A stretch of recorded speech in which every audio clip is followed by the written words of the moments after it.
नमस्कार दोस्तों, आपका स्वागत है मेडिटेशन और मोटिवेशन पर। दोस्तों, हम आपके लिए बहुत ही सरल तरीके से बहुत ही अच्छा ध्यान प्रोसेस ला रहे हैं। आप इस वीडियो को पूरा ज़रूर देखें। और दोस्तों, हमारे पास में कोई उपकरण नहीं है, इसलिए हम लोग अपनी वॉइस को डायरेक्ट आप तक पहुंचा रहे हैं विदाउट एडिटिंग। कंटेंट पर ध्यान दें और हमारी बातों को समझने की कोशिश करें, अपनी ज़िंदगी को, अपनी परेशानियों को समाप्त करें। दोस्तों, हम लोग मेडिटेशन करने के लिए जब बैठते हैं तब हम लोग ज़्यादा फोकस लगाने लगते हैं। इससे हमारा एनर्जी बहुत तेज़ी से खर्च हो जाता है और हमें बहुत पेन और तनाव महसूस होता है। मेडिटेशन एक महसूस करने की प्रक्रिया है। इस जीवन को इस जीव को जितना महसूस कर सके, हम अपने आप को एक जीव माने, मनुष्य नहीं, एक जीव जिसका कोई नाम नहीं है। अभी ये प्राण है, ये सांस ले रहा है, इसमें जीवन है। सिर्फ इतना ही समझे, अपने आप सोच विचार इन सब से दूरी बन जाएगी। हमने कभी जिया ही नहीं है, हमने कभी सांस लिया ही नहीं।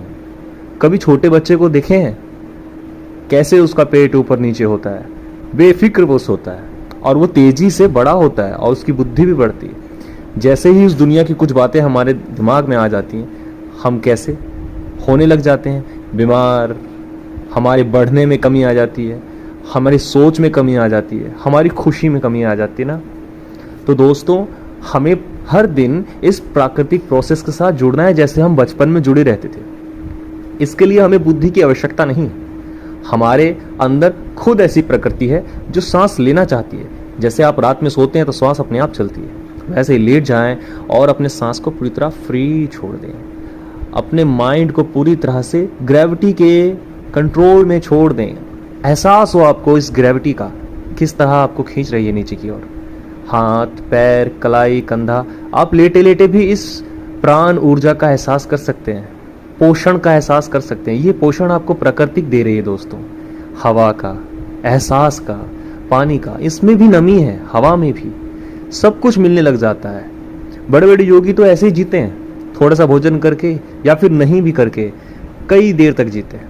वह लोग इसको समझ जाते हैं। दोस्तों, इन पेड़ पौधों को देख लो आप, पानी लेते हैं सिर्फ और इस जमीन से खनिज तत्व खींच लेते हैं और धूप से एनर्जी लेकर हमसे कई गुना बड़े हैं, है ना। और हम इसी मिट्टी के ऊपर चप्पल पहनते हैं और अपने आप को बचाते हैं इस डस्ट से।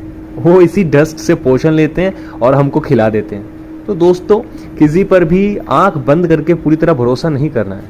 हो सकता है जो चीज़ आपके लिए खराब है वो किसी के लिए अच्छी हो। सूअर पूरी बॉडी पर मिट्टी को लगाता है, भैंस पूरी बॉडी पे मिट्टी को लगाता है, हाथी लगाता है, कुछ पशु खाते तक हैं, केचुए खाते हैं इसको, मिट्टी को उपजाऊ बनाते हैं। तो कैसे हम मान लें? एक तरफ इन सारे किताबी ज्ञान को हटाते हुए हम बैठें या तो फिर लेट जाएं और पूरे शरीर को स्थिर छोड़ें और सांस को स्वयं चलने दें। जैसे ये सांस नहीं, कोई शरबत है। इस शरबत को हम पी रहे हैं और आपको अपने होने का एहसास होगा। इस शरीर में आप सबसे ज़्यादा कहाँ पर व्यवस्थित हैं, आप वहीं केंद्रित हैं दोस्तों। और कभी कभी ये केंद्र बदलता भी है ज़रूरत के अनुसार। आपके बीमारी, टेंशन, मूड के अनुसार ये केंद्र कभी कभी सरकता है, मगर ये ज़्यादातर आपके सीने के आसपास ही रहता है। इसलिए विपाशना मेडिटेशन श्वासों को लेकर कराया गया ताकि हम इस केंद्र तक पहुंच सकें। वो केंद्र वही है जहां पर बुद्ध जी का कमल खिला था। हमें उसे फोकस से नहीं ढूंढना है। आनंद ही एक सेंसर है, एक डायरेक्शन है जो आपको वहां तक पहुंचाएगा। आप केवल अपने आप को छोड़ें और सांस लें, पिए इस प्राण को, इस वायु को, इस मजे लीजिए। थोड़ी देर के बाद अपने आप एक आनंद उठेगा।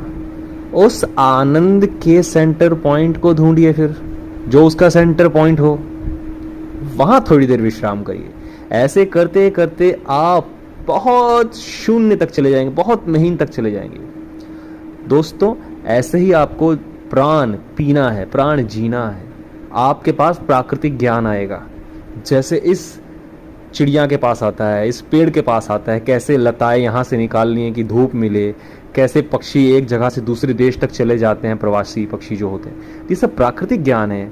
इन लोगों ने एक दूसरे को समझाया थोड़े ना है। वैसे ही हम लोग आते हैं और इस किताबी और इस दुनियावी ज्ञान को लेते हैं, मगर प्राकृतिक ज्ञान से बहुत दूरी बन चुकी है ना। तो दोस्तों, वीडियो को ज़्यादा लंबा ना करते हुए अगले वीडियो में फिर आपसे मिलते हैं। आपका दोस्त मित्र आपको दुआएं दे रहा है। धन्यवाद।